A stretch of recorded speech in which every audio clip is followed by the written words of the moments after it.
Hey, everybody. Welcome back to another episode. Of middle-aged barbarians. I'm Eugene, And I'm Eddie. and we're middle-aged barbarians. Yes, why do we say it twice? That doesn't quite make sense. It's just so nice. Yeah, I guess so. We want to say it twice. Oh, that rhymes. Anyway, how you doing, Eddie? All good? Yeah, all good. Much better from last time that we met and was a little bit ill. That's perfect. Good to hear. Hope you had a great birthday celebration that day. Yeah, a little bit. Nice, long sleep. Wonderful.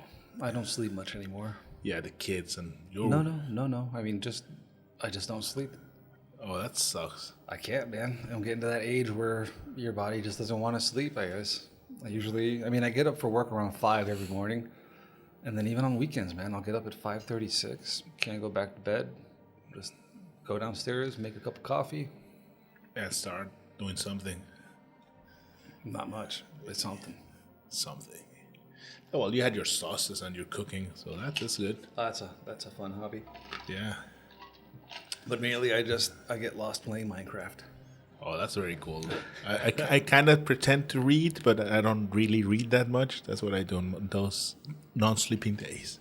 No, I mean, the worst thing is that my dog doesn't even let me sleep. When she knows that I'm up, she'll just step up next to where I'm sleeping and start nudging me awake.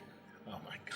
So if I stay in the room, then they'll wake up the wife, and you don't want to wake up the wife. No, I'm sure. No, trust me, you do not want to wake up the wife. I've never lived long with my ex-wives, but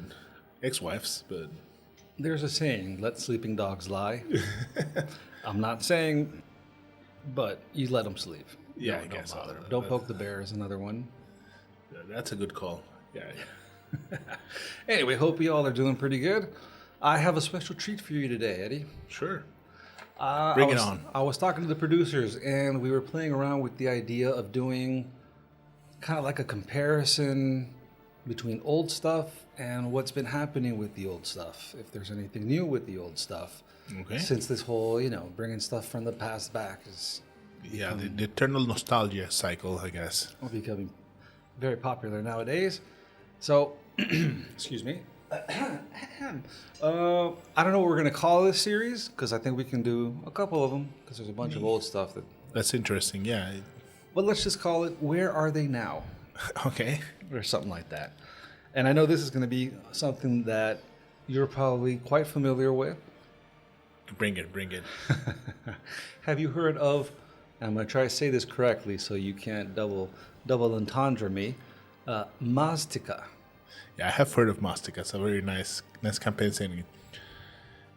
In Spanish, it kind of sounds like the word to chew.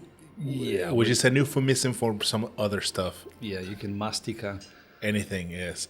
Anything. You can mastica this. Yeah, which this. doesn't make much sense, but In English, but trust me, in Spanish, people will get it. if you know, you know. Mastica this. Yeah, it's a pretty unfortunate name, but hey.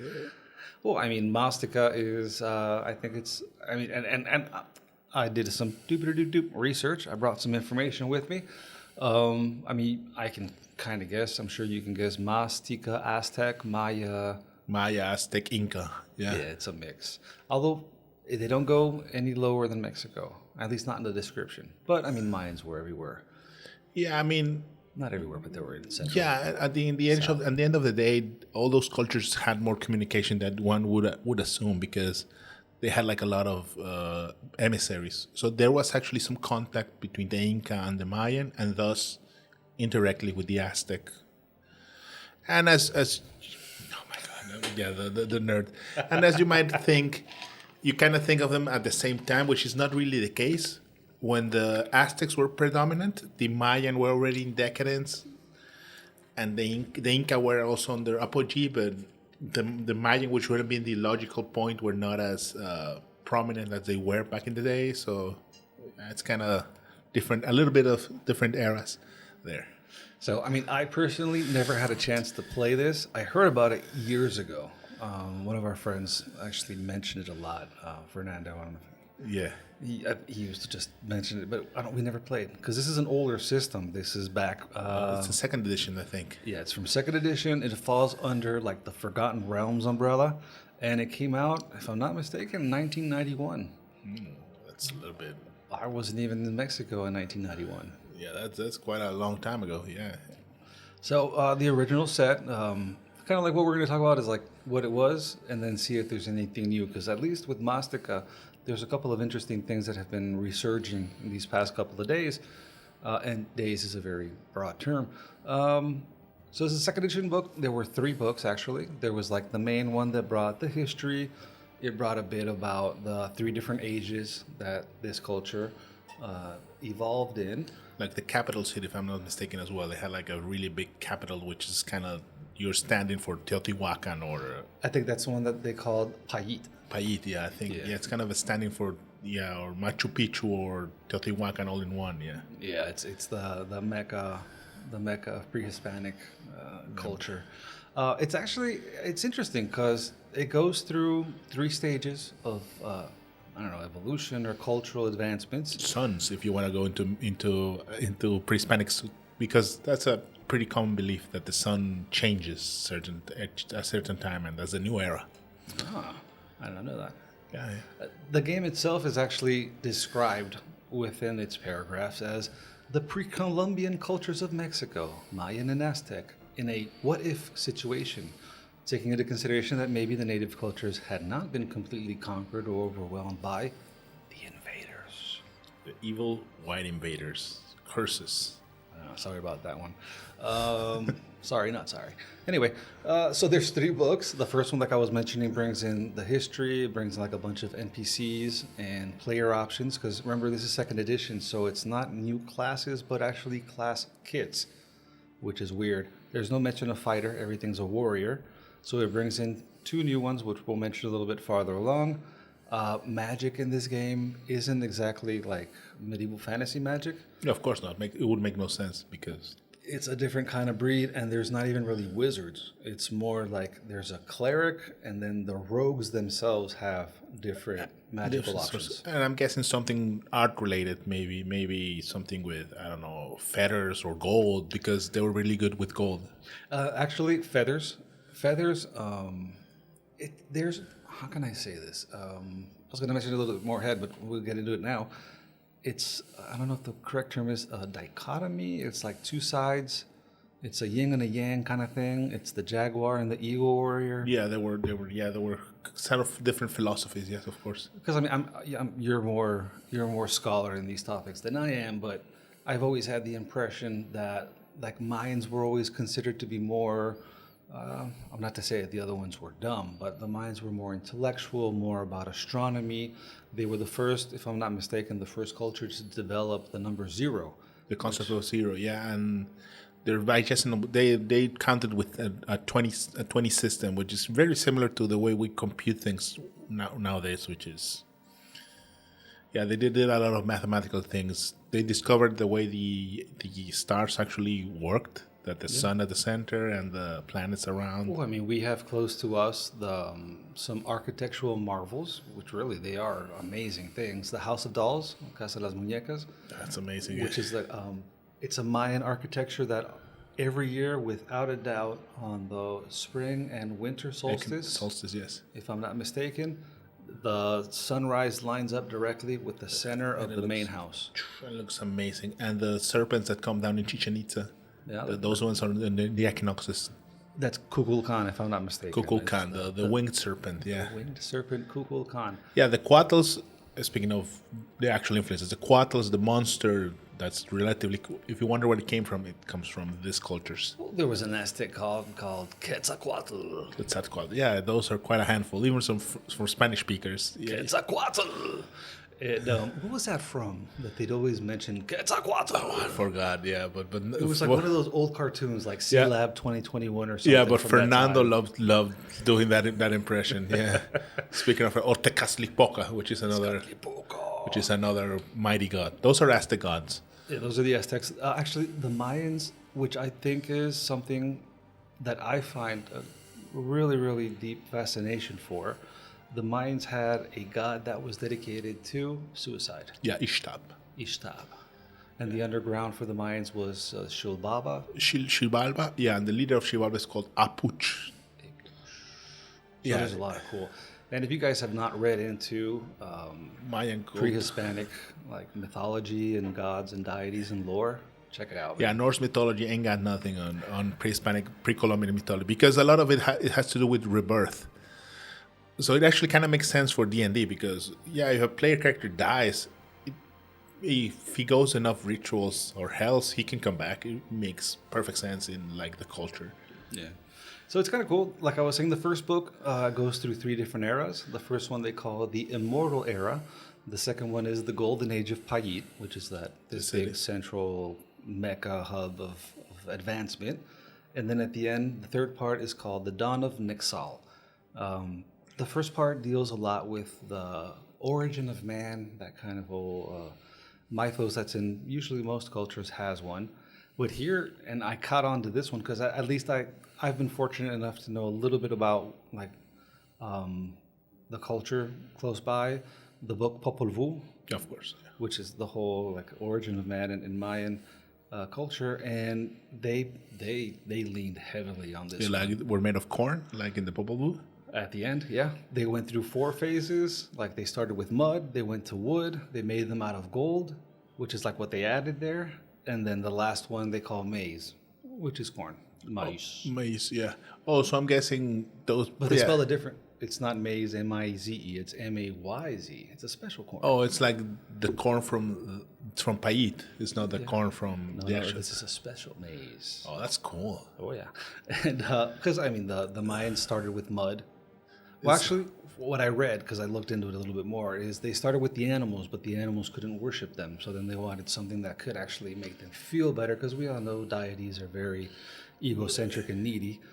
And that they are. they made men out of mud, but then the mud would just dissolve and it had no substance. And then I think they went to wood. Wood, but they burnt or something like They that. burned and they didn't have ears to praise and talk back.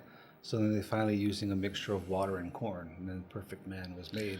And that also explains because even in pre-Columbian times, they had different skin tones. So the different types of maize explained why people are of different colors. Different shades. And that's why they didn't get scared because of when the white men came, because, they're just of a different corn. A different corn, yeah. Yeah, that is actually true, yeah. A corn full of pox and... Anyway. Yeah. Yeah, let's not go there because We'll deep dive into there. So then this first part was a struggle between the gods, and then there was one god that started to train the people in warfare, and he demanded a lot of human sacrifices, which is like very reminiscent of at least what I know of the Aztec culture, which were very heavy into sacrifice. Yeah, they had ritualized a lot of sacrifice. Yeah.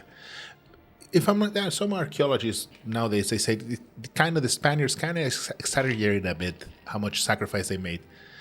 But I don't know, because archaeological remains do say that, for instance, how they call the Tepocali, they had some walls with skulls from the people sacrificed, and some of them had like 500, 600 skulls. So that's a lot of skulls. Yeah, so I mean, so in between, from what I gathered, is there's a struggle between these gods, and then the quote-unquote evil god they called, hold on, I wrote it down somewhere, Zaltec. Which kind of sounds like Aztec. And then the good god, or Zalter, whatever. Zaltec. And the good one was called Huatal. Oh, that's Huatal. Huantal, something like that. Huaxtal. Huatal. All right, so eventually Huatal becomes the good god. They divide the magic power into 2. There's the feather, which is the pluma, and then the jaguars, which is the hishara, which is a more like a spooky, kind of like an evil, malicious kind of or maybe force. If we go to the actual like pre-Columbian spirit, it would be more of like the dark and the light, which is not necessarily good and evil. Well, okay. But I don't know if the setting those go into good and evil. They kind of, from what I inferred, they kind of work with that whole good and evil kind of thing. Traditional alignments from D&D.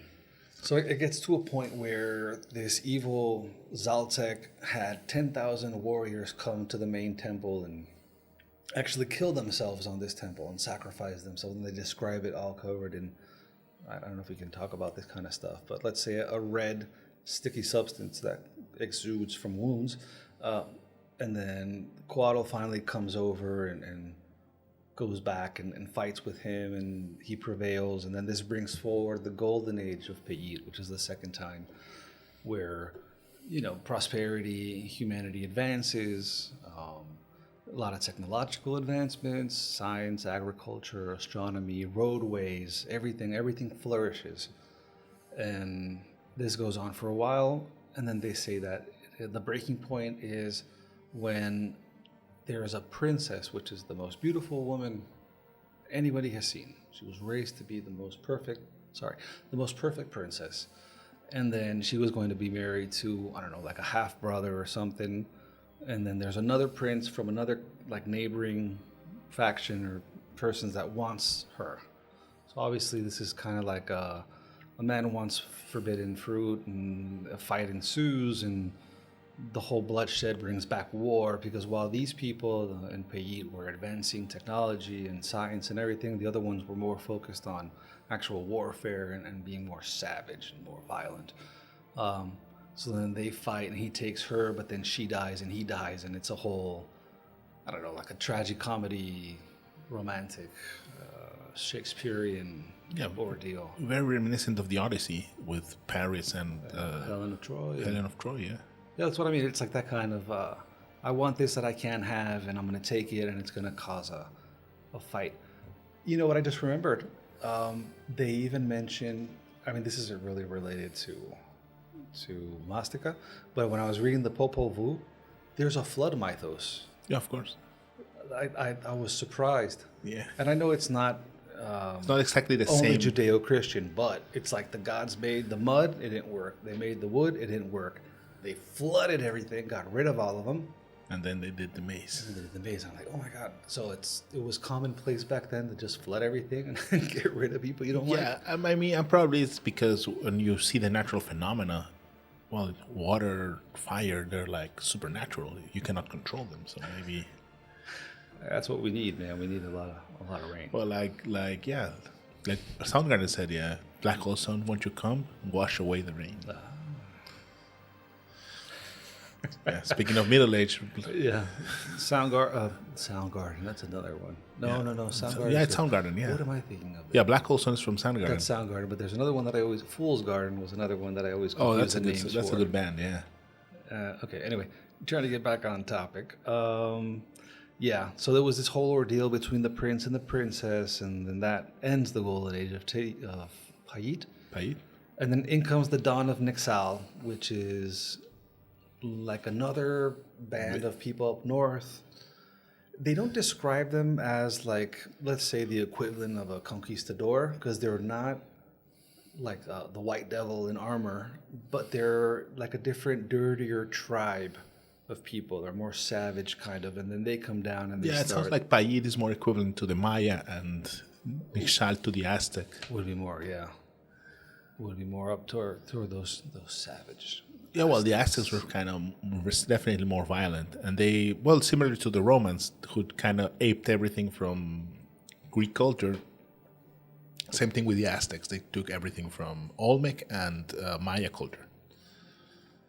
Yeah, that's your Mexican public system. You can learn a lot of. You do learn, like in the curriculum, you do learn a lot of pre-Columbic history if you pay attention. Most people don't, but. Yeah. But if you do, you learn everything. Yeah, I had to read the Popol Vuh as part of an assignment back in school. I remember we studied together. I remember that book.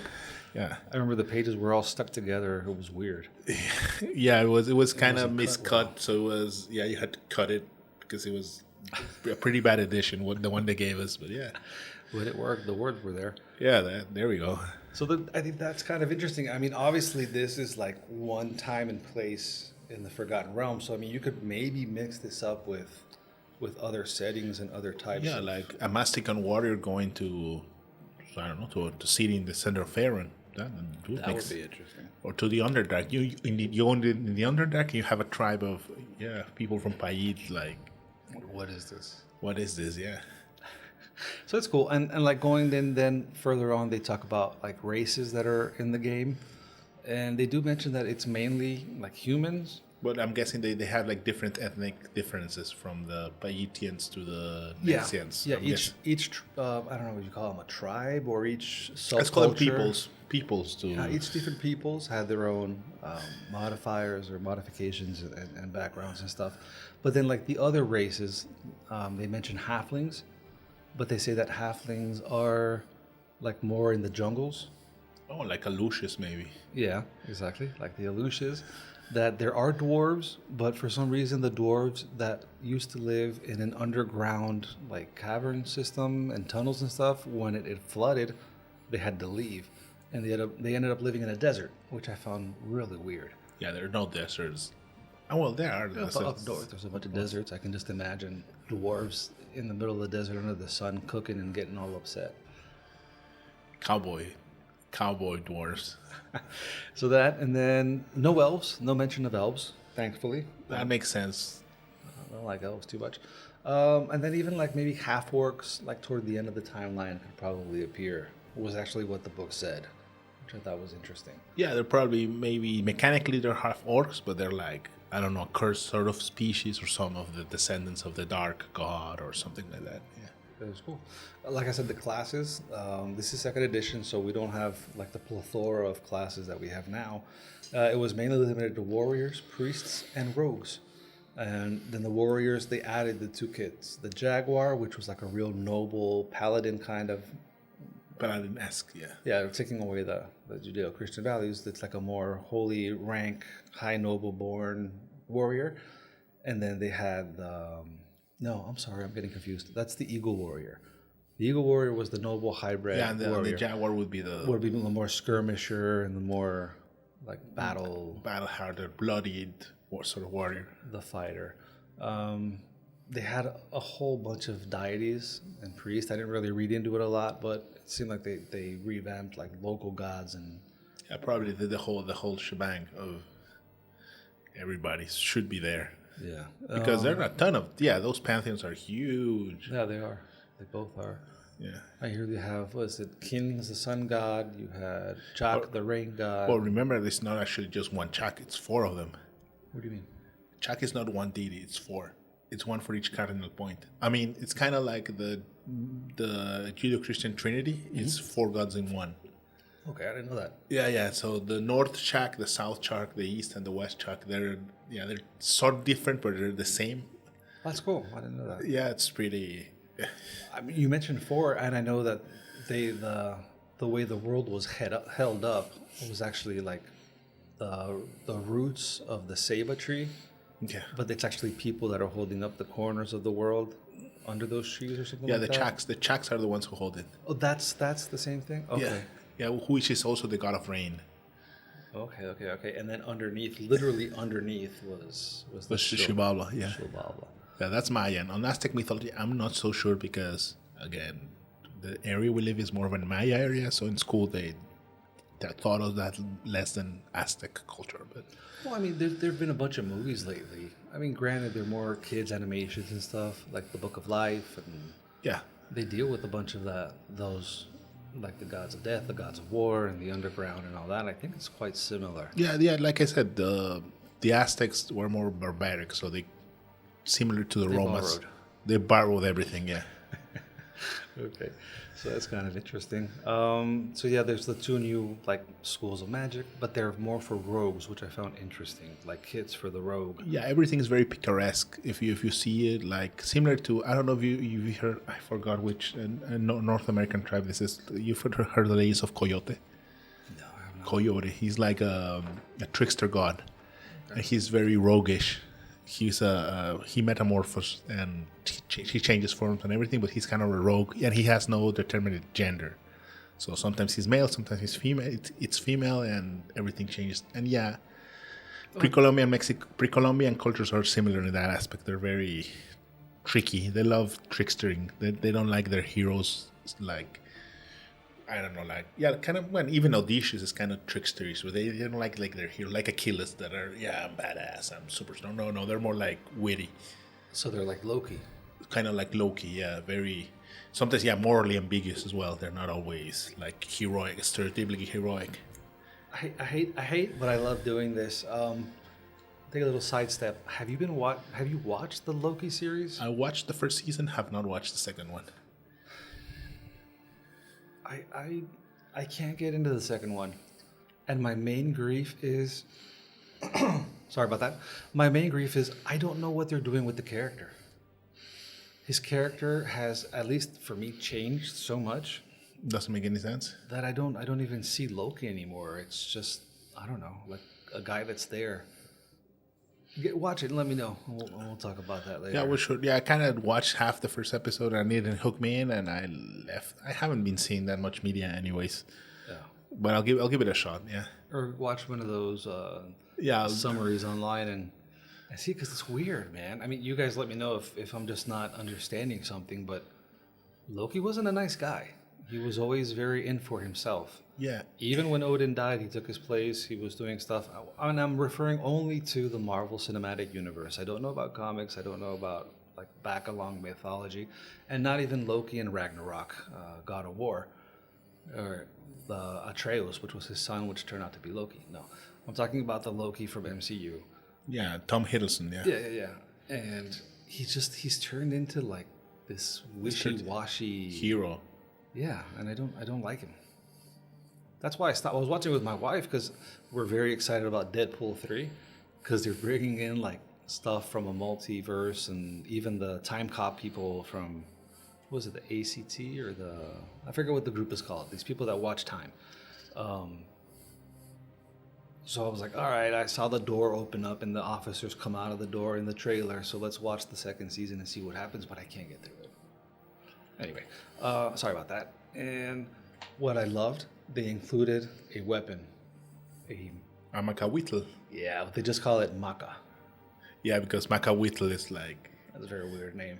It's a very weird word. Yeah. The Macahuitl. Yeah, especially the itl sound is like... Yeah, I can imagine people trying to pronounce the Macahuitl. What? Macua. It has like a couple of H's around in the spelling in Spanish. But you know what's funny? I was talking to people at work about it, and nobody knew what that was. A Macahuitl? Nobody knew people didn't know what a Macahuitl was. Yeah, I mean, well, Fernando's obsessed with them, so maybe that's why we have him like really present. He actually has one, right? Like a replica. I think he has a cricket bat. Oh, cricket bat, he modified it. Yeah, I think it was a cricket bat that he modified. Yeah, but it's basically that. It looks like a cricket bat, but they used to put like obsidian around the edge. Yeah, so it's like a sword. Yeah, it's a very blunt. Oh, no, it's very sharp. But the thing is, the obsidian is very fragile, so eventually it loses its edge and... Or it gets sharper. It gets sharper. Yeah. So that was interesting. I like that. And then the other books there's one that's basically just all deities, and then the last book is more for like the dungeon master. Like I imagine that's where they have the information for quests and stuff that the player shouldn't read. So that's basically the 3 books that came out in 1991 under the original Maztica. All right, so sorry about that. That's basically Maztica, yeah. Maztica from the 2nd edition, and it's cool because I read that there's a couple of like different things coming out.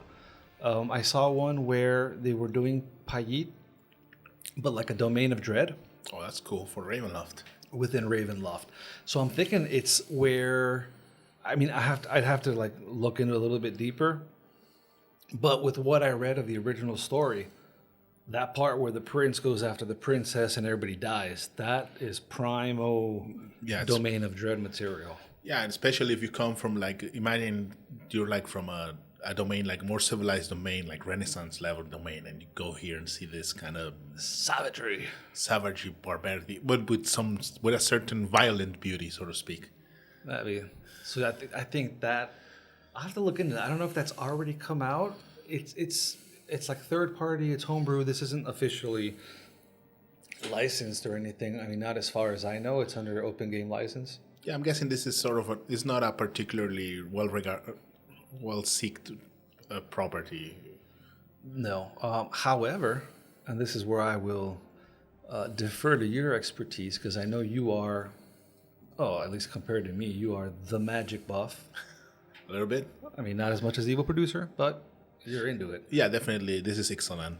So yeah, there was I think I saw this a couple months back that they were coming out with different settings or worlds that they're mixing in Magic the Gathering with Dungeons and Dragons. D&D. One was Ravnica, which has nothing to do with this, No, Ravnica is very different. Yes. which maybe we can talk about some other time. But the one that I thought was cool was Ixalan. Ixalan, yeah, or Ixalan. Ixalan, actually, I like that pronunciation better. It sounds more pre-Columbian. Ixalan, yeah. I don't know how is it said? Ixalan. Ixalan, but it's Yeah, it should be Ixalan. Ixalan. Yeah, to sound it more pre-Columbian. Yeah. Sorry. Which I thought, I mean, I looked at it, and the first thing I saw was freaking Aztec Mayans and Spanish vampires. Yeah, Spanish vampire is like a. I was like, oh my God, be a Spanish vampire conquistador. I was like, and there's dinosaurs. So I don't know, what's the deal with Yeah, with there's three factions. There's an additional faction which you didn't mention because you probably wouldn't find it at school, which is like the ragtag crew of pirates. Oh, it's not the same. It's the same. It's the same world. Yeah, they're the conquistadors, the pre-Columbian peoples, which are two sorts of pre-Columbian peoples. There's the humans and there are merfolk. Okay. Oh, so like what's this dude called? Namor? Sort of Namorish, yeah. And the merfolk, they're kind of more like the old, forgotten empire, and the humans are the newer empire. That sort of cycle repeats a little bit. That's cool. And yeah, the pirates also come to hunt the same treasure, which is it's called the Immortal Sun. Okay. Which is like a Fountain of Youth kind of thing with. Yeah, something to in Magic the Gathering, everything has to do with planeswalkers. It has something to do with planeswalkers. Okay. Well, yeah, it's a very powerful artifact, and all four groups are fighting for it. The pirates, the sort of pre-Columbian peoples, which in this case are more Incan than Aztec Mayan, but they have elements. Okay. The merfolks are very Mayan, and the pirates, which are like all ethnicities, all sorts of people are in the pirate group.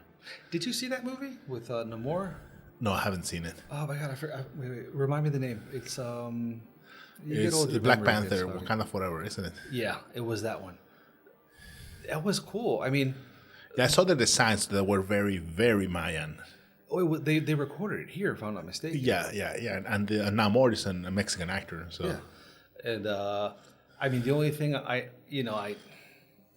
when the girl, I forget her name, when she goes down and says, "Oh, hi, I'm a student from Merida, this and that," I'm like, "No, you're not." Yeah, I know how people from Merida look. You're not. Yeah. Who's Shuri, the Black Panther sisters? But it wasn't Shuri. It was somebody that was with her. It was like an emissary of Shuri. Oh, but she's also black, African black. Yeah. I mean, we have some black immigrants here. But oh no, yeah, definitely. But I mean, it's like, oh, hola, vengo de. You're like, no. I can imagine the people from the village, like the town, looking at her like, yeah, right. Just doing that little.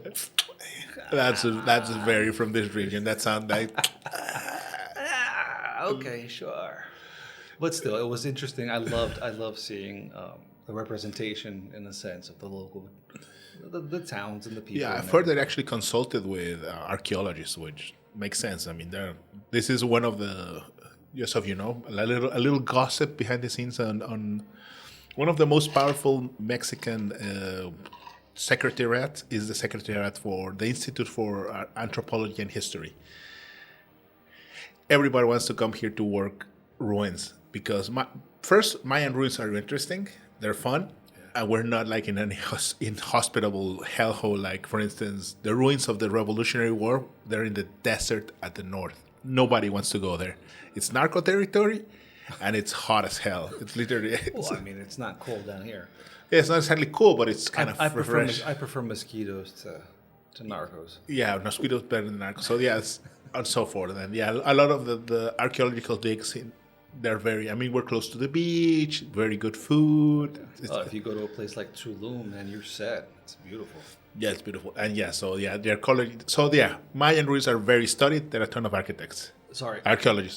Actually, in the original rules, I think it's the second book called Maztica Alive, there's rules for... Archaeologists. No. For the ball, the Oh, the ball game. The ball game. Juego de pelota. Yeah. There's actual rules for how they would play and how you could actually do Do it with role with play. players. Yeah, I Oh, thought that that was sounds interesting. very cool. Yeah, I was like, oh my god, it's great. Yeah, we should actually do it. Well, but yeah, going back to Ixalan. Yeah, Ixalan is that, but since it's based on magic, it has certain things it has to accomplish. You have to have a representation of the 5 colors of magic, which are blue, white, red, blue, Blue, white, red, black, green. Let's do it in order. Blue. Oh, there's an order. Yeah, of course, because blue is aligned with white, white is aligned with green, green is aligned with red, which is black, and then the circle repeats itself. Okay. So yeah, the factions represent each color and so forth. Yeah, I actually read the document for the adaptation for Dungeons and Dragons. It was pretty clever. I mean, obviously vampires, as written on your standard D&D, would not work as a player race. So it's a Well, I mean, there are there adaptations in previous editions. I think there was maybe like a class adjustment. Yeah. Instead of being a level, I don't know, let's say a level 5 fighter, you would be a level 2 fighter with a vampire. Yeah, it's a little bit different. It's more similar to, I don't know if you ever played with Dampirs, which was like a half vampire, something like that. It's very similar to that. Just give you like a modified racial bonuses, not the power or anything, but just something elusive too. Yeah, and yeah, it's to not be so overpowered. Same with Merfolk. The Merfolk, they also have some adjustments. It's very interesting to see how it works. But the most interesting thing is that it's actually the clash of cultures, because it's actually the first encounter, because the pre-Columbian culture, the people from Ixalan had never met the, how are they called? The Dust Coalition. Those are the conquistadors. The Dust Coalition is very, very poetic. And the Braston Coalition are the pirates, and the Merfolk, they have their own name. I forgot the name. They have their own cultural name.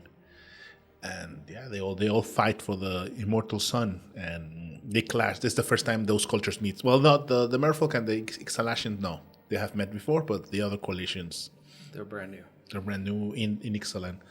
So you have that. And yeah, they have a very interesting religion. I actually remember when Ixalan came out, I read a lot of material, and the writers for it, one of them was a theologian, so they made like the cultural system of the religion is very, very, very interesting. They had like 3 suns, which depending on their alignment, different things happen, and similar to the concept of eras, which is very common in pre-Columbian culture. We change suns, and thus things change a little bit, and so forth. Well, that's cool. Yeah, and the main Ixalan person she's called Huatli. She's the leader of the Ixalatians, and yeah, she's a warrior poet, which is also something very, very, very Aztec. Yeah. Speaking of mouthfuls, one of the person who was on the old 100 peso bill, he was called Netzahualcoyotl. Yeah, trying to pronounce that. Netzahualcoyotl. Yeah. The Netzahualcoyotl challenge it, pronounce that. There you go. Yeah, but on the bill, I don't know if you ever checked that out. He had a copy of his poem.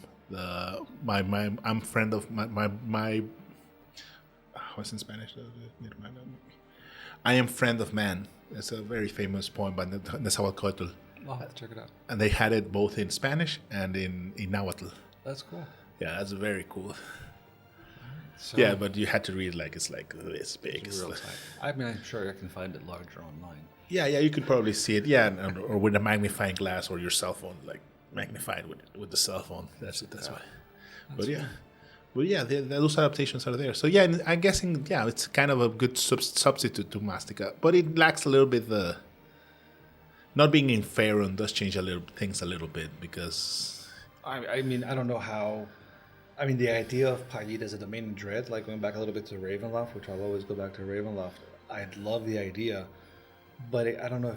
It kind of takes a little bit away from the authentic pre-Hispanic era and all that. I mean, I don't know how the domain forces would work with the people there, or how it would affect.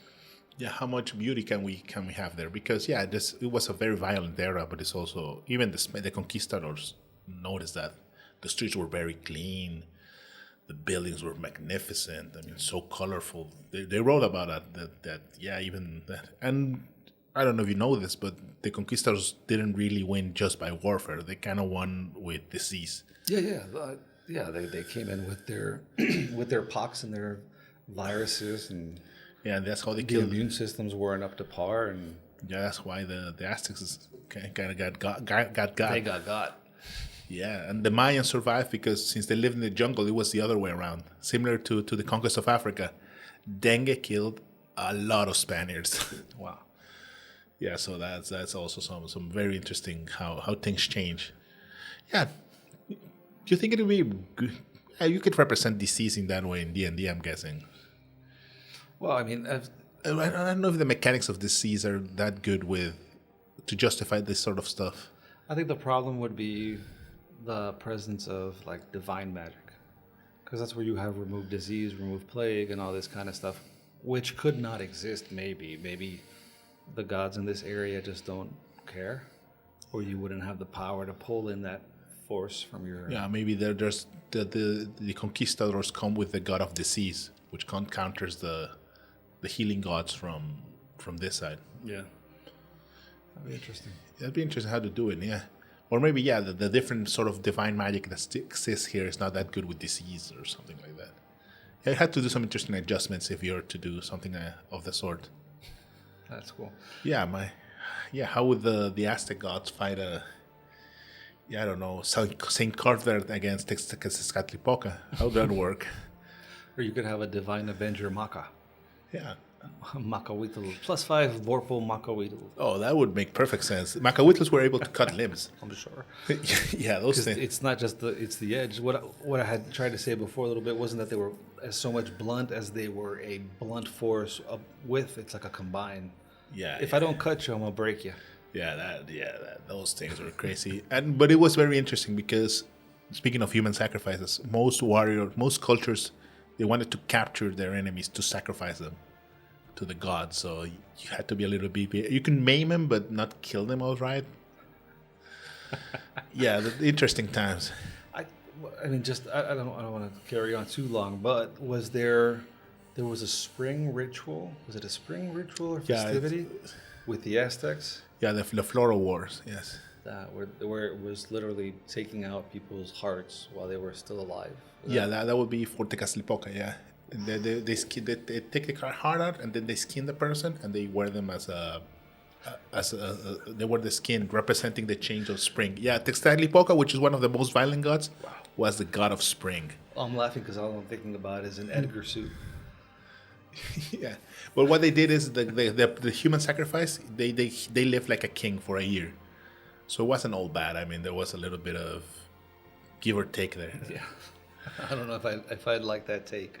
Yeah. I mean, different values, different eras. It's something that it's a little bit difficult to wrap your head around that. Yeah, but yeah, they had some very brutal stuff. Okay. Yeah. I think that was. I mean, I don't know what we're gonna call this. Yeah, it's the first one of episode, just looking back in time a little bit. See, back in time, where are they now? What happened with? I don't know. We'll work on a name maybe, or maybe we'll just say the same things over and over again next time around. As usual, we'll ramble a little bit. But yeah. I mean, it makes sense to take back some stuff. I mean, even just make it a generic faraway land and take some stuff out of Maztica Rixalan. And this is this warrior that uses different magic from what every standard medieval fantasy magic is around. They come from. I mean, maybe that Domain of Dread has like the adaptations for the classes. Maybe they'll have like the actual Jaguar fighter or the Pluma wizards, and then you can just take that and you can homebrew your own world. I mean, you don't have to have it in a Domain of Dread. You can take that base history because the books had a lot of stuff in them, man. I mean, even like I said, they even had the ball game rules and stuff. So you have the foundation there. It's just the mechanics, and at the end of the day, the mechanics you can work around. And the cosmetics a little bit. So you described.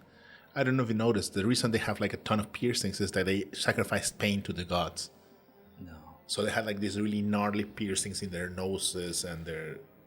From the little I know, I think that like the beauty standards were very different. Very different. So like here being Mayan country, they used to like flatten the heads, elongate them. with like wood planks, and then they used to do like shave down the teeth and put jade incrustations, like the they had teeth. jade grills and stuff. Yeah, and they wanted being cross-eyed was considered also beautiful, so they It'd hang like something in front of the eyes to they would just be cross-eyed. Yeah, yeah, that was pretty wild. times change though. Yeah, but this is for the noble classes, and what happened when the conquistadors came? Most of them were single, and they preferred the beauty of the regular woman. So that's where we come from. Most Mexicans from that combination of the conquistador and the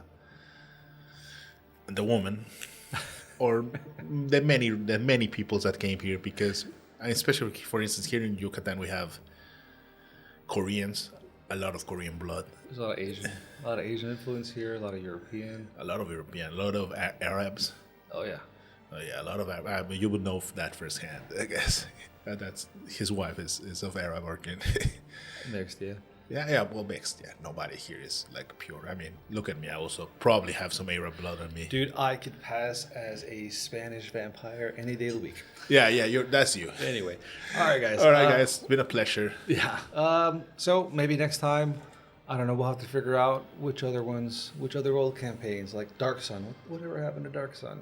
The Dark Sun's amazing. I mean, it's classic pulp, John Carter of Mars, but in D&D. Yeah, because not everything has to be Tolkien-esque. You can go more pulpy. And I had a discussion with Daniel the other day. There's like a bit of an identity crisis with Dungeons and Dragons. They kind of want to be Tolkien, but they should go more pulp. I mean, that's Daniel. You know him. He's very categorical, so to speak. That's fine. We can bring that in a future time. Yeah, we'll have to figure out what other ones. If you guys know of any old systems or campaigns or official license stuff that has kind of disappeared with the passage of time, let us know. We'll look into it. Yeah. And see. All right. Well, we've been the middle-aged barbarians. And as always, remember to rage responsibly. You do that. Rage. Comment, subscribe, and we will see you in the next episode. Yeah, take care. See you later. Bye. Roll the dice!